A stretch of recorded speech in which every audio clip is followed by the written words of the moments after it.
ఒకప్పుడు కామధేనువు అంటే ఈ గోసంతానమునకంతటికీ కూడా ఆమె తల్లి. ఆ కామధేనువు ఒకసారి చతుర్ముఖ బ్రహ్మగారి గురించి తపస్సు చేసింది. ఒకప్పుడు కామధేనువు చేసిన తపస్సుకు మెచ్చి చతుర్ముఖ బ్రహ్మగారు వచ్చాడు. వచ్చి నీకేం కావాలి చెప్పు కామధేనువా, ఇంత గొప్ప తపస్సు చేశావు, నేను ఇస్తాను అన్నాడు. ఆ కామధేను అంది, నాకేం కోరిక లేదు, నేను తపస్సు చేశాను, ఊరికనై కూర్చోకుండా నా తపస్సుకు మెచ్చి నువ్వు వచ్చి ప్రత్యక్షం అయ్యావు, నిన్ను నా కన్నులతో చూశాను, ఇంకింతకన్నా ఏమిటి, ఇంకా నాకేమీ అక్కర్లేదు అంది.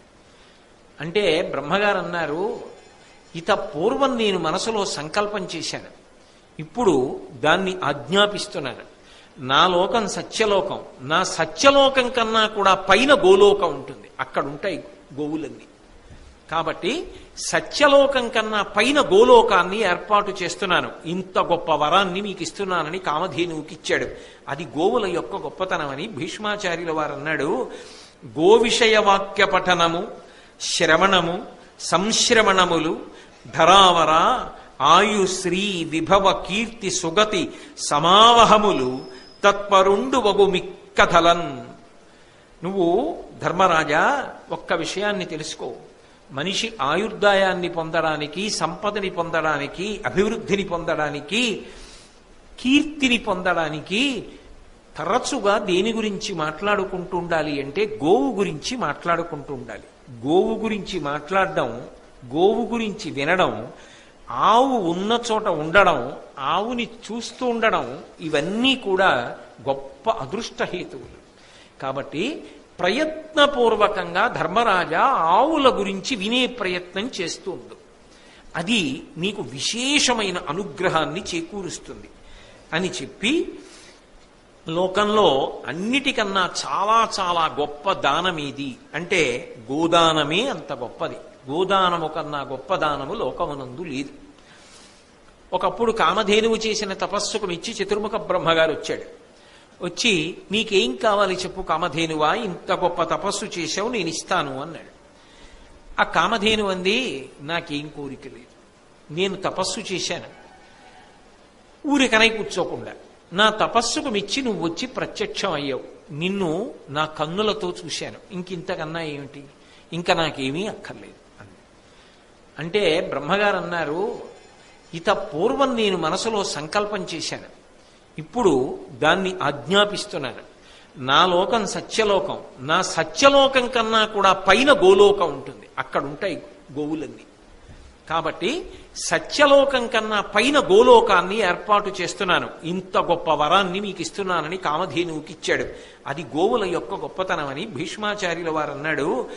గో విషయ వాక్య పఠనము, శ్రవణము, సంశ్రవణములు, ధరావర, ఆయు, శ్రీ, విభవ, కీర్తి, సుగతి, సమావహములు, తత్పరుండు వగు మిక్కథలన్. నువ్వు ధర్మరాజా ఒక్క విషయాన్ని తెలుసుకో, మనిషి ఆయుర్దాయాన్ని పొందడానికి, సంపదని పొందడానికి, అభివృద్ధిని పొందడానికి, కీర్తిని పొందడానికి తరచుగా దేని గురించి మాట్లాడుకుంటూ ఉండాలి అంటే గోవు గురించి మాట్లాడుకుంటూ ఉండాలి. గోవు గురించి మాట్లాడడం, గోవు గురించి వినడం, ఆవు ఉన్న చోట ఉండడం, ఆవుని చూస్తూ ఉండడం, ఇవన్నీ కూడా గొప్ప అదృష్టహేతువులు. కాబట్టి ప్రయత్నపూర్వకంగా ధర్మరాజా ఆవుల గురించి వినే ప్రయత్నం చేస్తూ ఉండు, అది నీకు విశేషమైన అనుగ్రహాన్ని చేకూరుస్తుంది. లోకంలో అన్నిటికన్నా చాలా చాలా గొప్ప దానం ఏది అంటే గోదానమే అంత గొప్పది. గోదానము కన్నా గొప్ప దానము లోకమునందు లేదు. మిగిలిన దానాల కన్నా గోదానం చేసేటప్పుడు మాత్రం కొన్ని నియమములు పాటిస్తే మంచిది. ఏం చెయ్యాలి అంటే, నేను గోదానం చేస్తాను అని సంకల్పం చేసుకున్న తర్వాత రేపు గోదానం చేస్తాను అని అనుకుంటే, ఇవాళ ఉదయమే ఎక్కడైనా గోశాల ఉంటే ఆ గోశాలకి వెళ్ళి ఆ గోశాలలో భార్యాభర్తలిద్దరూ ఉండి చక్కగా గోశాలకి సేవ చేసి, ఆ గోశాలలోనే రాత్రి కూడా పడుకుని మరునాడు ఉదయం వాళ్ళు ఏ ఆవుని దూడతో కలిపి దానం చేద్దాం అనుకుంటున్నారో, పాత్ర కూడా ఇస్తారు పాలు పితకడానికి, దానితో కలిపి దానం చెయ్యాలి. ఆ దానం చేసే ముందు ఒకరోజు గోశాలలో వాసం చేయడం చాలా చాలా గొప్పది. అందుకు గోశాలలో విశ్రాంతి మందిరం నిర్మిస్తారు, ఒకరోజు ఉండడానికి వీలుగా భవన నిర్మాణం చేస్తారు. అలా దానం జీవితంలో ఒక్కసారైనా చేసుకునే అవకాశం కలుగుతుంది అని. అందుకని అలా గోశాలలో ఉండి మరునాటి ఉదయం సంగమ కాలంలో గోవుని దానం చేయాలి.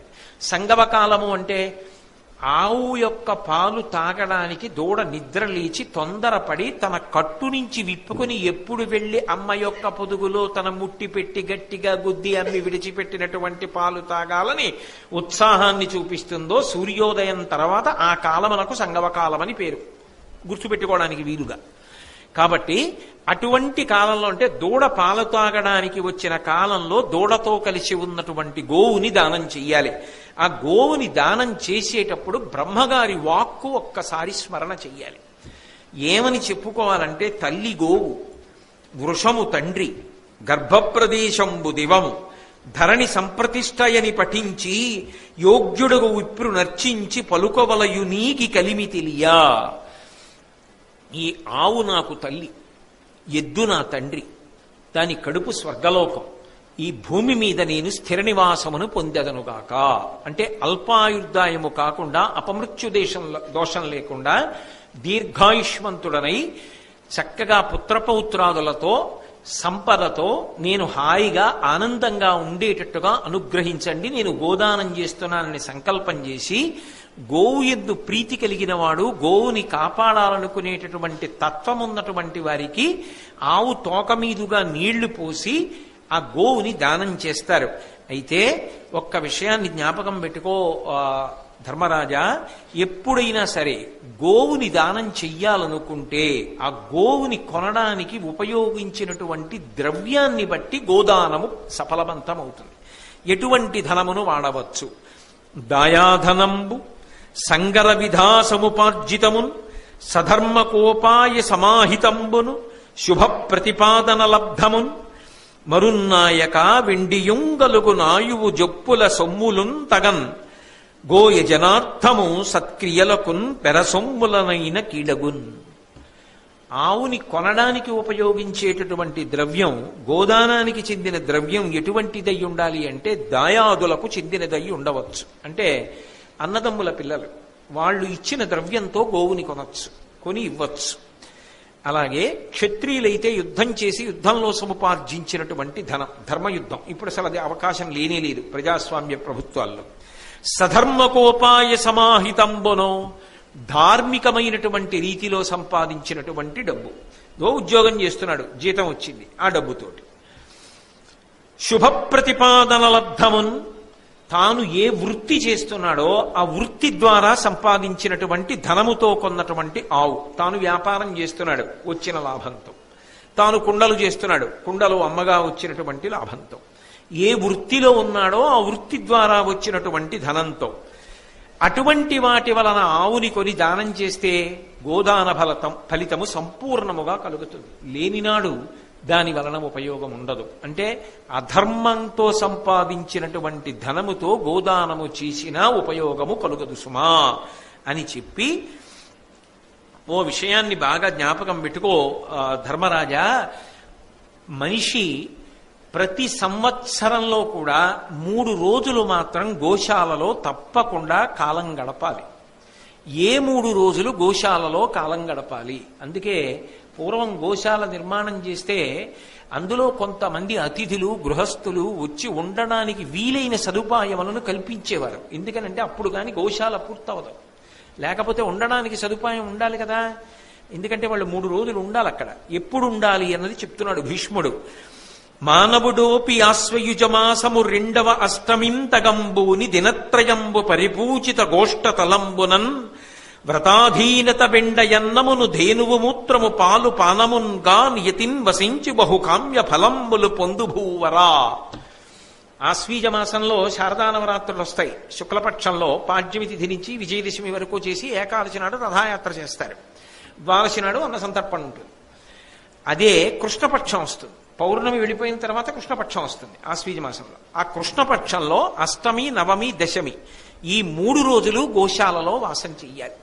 ఆ 3 రోజులు గోశాలలో ఉండి ఆవు పేడ అన్నము అన్న ఉద్దేశ్యంతో, దాని మూత్రము పాలు అన్న ఉద్దేశ్యంతో జాగ్రత్తగా శుభ్రం చేసి కడిగి ఎవరు గోశాల యందు వాసము చేస్తూ ఉన్నారో అటువంటి వారు దేవతల యొక్క అనుగ్రహం చేత సమస్తమైన ఈప్సితములను సాధించుకుంటారు. వాళ్ళు ఉత్తమమైనటువంటి గతులను పొందుతారు. మళ్ళీ ఈ గోవులలోనే గోవులన్నీ శ్రేష్టములే, గోవులన్నీ ఉత్కృష్టములే. గోవులు సర్వదేవతామయమైనటువంటి శరీరము కలిగినటువంటి ప్రాణులు, అంత ఉత్కృష్టత కలిగినవి. అందుకే ఇవాళ గోవుని చూస్తూ మాట్లాడడము అన్నమాట. ఎందుకని అంటే శ్రావణ మంగళవారానికి ఒక ప్రత్యేకత ఉంది. శ్రావణ మంగళవారం సర్వమంగళాదేవతని ఆరాధన చేస్తారు.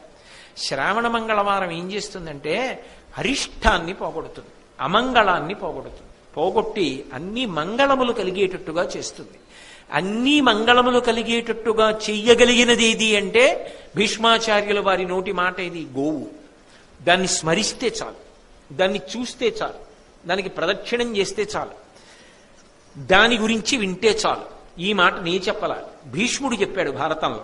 అయినప్పుడు ఆ గోవుని ఎదురుగుండా చూస్తూ అలంకృతమై ఉండగా దాన్ని దాని దూడని చూస్తూ చెప్పుకోవడం అంటే ఈ ప్రసంగం ఎంత అదృష్టం, దాన్ని చూస్తూ వినడం ఇంకెంత అదృష్టం. అందుకని చెప్పి ఇందాక ఒకసారి మీరు దర్శనం చేస్తూ వింటారని లోపల ఏర్పాటు చేశారు. కాసేపు వాటికి అభ్యంతరం లేకపోతే లోపలికి ప్రవేశపెట్టండి, మళ్ళీ అల్లరి చేయకుండా రమ్మనండి.